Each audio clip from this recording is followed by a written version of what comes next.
এই মুহূর্তে আমরা রয়েছি মালদা রোডবাড়ি বাস স্ট্যান্ডে। এখান থেকে আমরা গৌড়ে যাব, টোটো ভাড়া করেছি, টোটো ভাড়া করে গৌড়ে যাব। দেখাবো আপনার গৌড়ে গৌড়ে যতগুলো দেখার জায়গা আছে সবগুলো আপনাদেরকে দেখাবো, সবগুলো তুলে ধরবো যতটুকু পারি এই কয়েক ঘন্টার মধ্যে।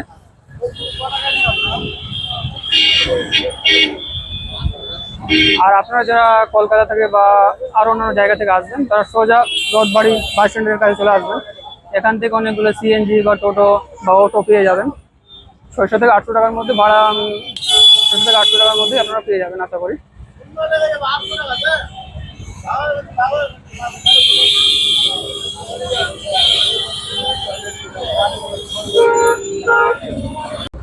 এই যে অনেকগুলো গাড়ি দাঁড়িয়ে আছে বর্ডার পার হওয়ার জন্য।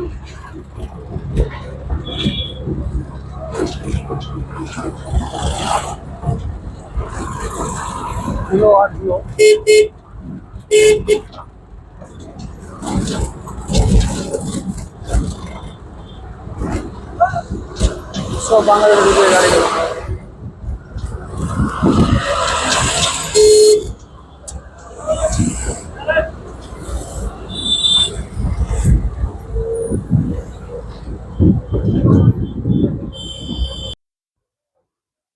এই যে এদিকে হচ্ছে বাংলাদেশ ইমিগ্রেশন, আর এইদিকে আমাদের ইন্ডিয়ার ইমিগ্রেশন এদিকে, আর এটা হচ্ছে মহিদপুর বর্ডার।